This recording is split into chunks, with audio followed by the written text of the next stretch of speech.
দের প্রণাম আর ছোটদের ভালোবাসা। আমি শিল্পী সরকার। আমি প্রথমে গণেশকে চান করালাম দুধ, মধু, ঘি এসব দিয়ে। তারপর গণেশকে মালা পরিয়ে, প্রদীপ জ্বালিয়ে, শাঁখ বাজিয়ে আমি গণেশের পুজো করলাম। আমার এই গণেশটি পাওয়া গণেশ। তারপর থেকেই আমি এই গণেশ পুজো করি বাড়িতে।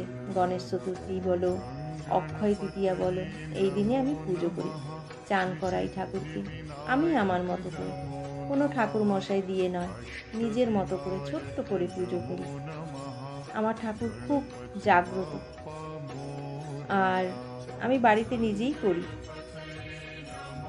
এরপরে আমি আরতি করব গণেশের, ঠাকুর ঘরেও আরতি করব।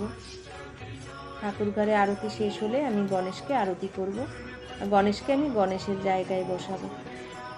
এবার আমি গণেশকে মালা পরালাম।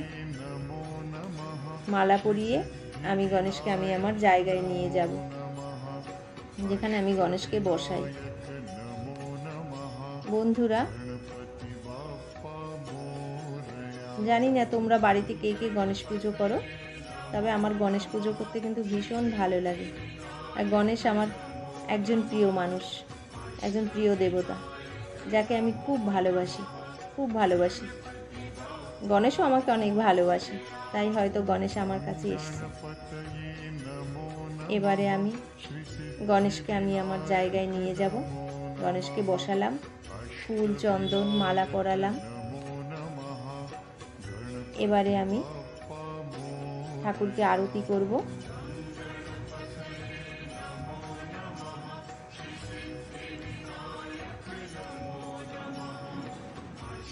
এবার গণেশকে আমি আমার ঠাকুর ঘরে আরতি করব, গণেশকে আরতি করব। তোমরা দেখো সবাই।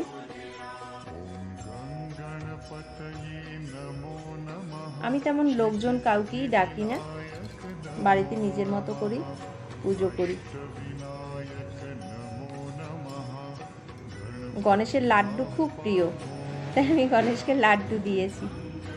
আর আমার লাল মিষ্টি পছন্দ বলে গণেশকে আমি লাল মিষ্টি দিয়েছি।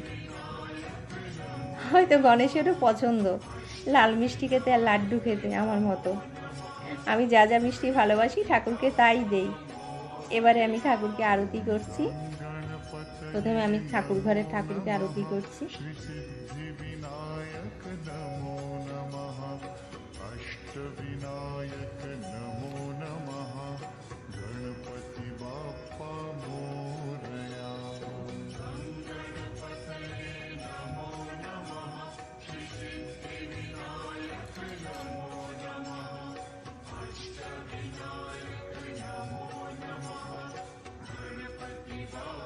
বন্ধুরা, তোমরা কে কে গণেশ পুজো করো আমাকে কমেন্ট করে জানাবে।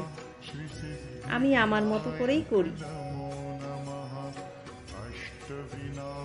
যেভাবে পারি, যতটুকু পারি সেরকম ভক্তি করেই পুজোটা করি।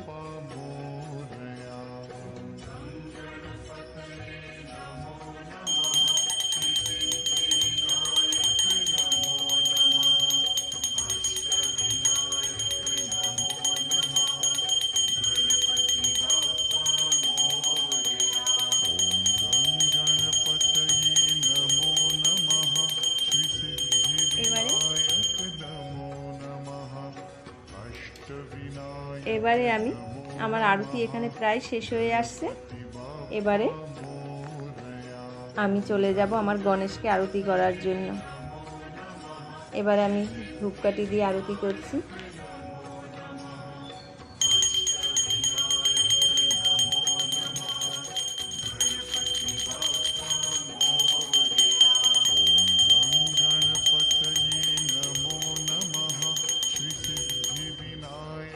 এবারে আমি ঠাকুরকে হাওয়া করছি।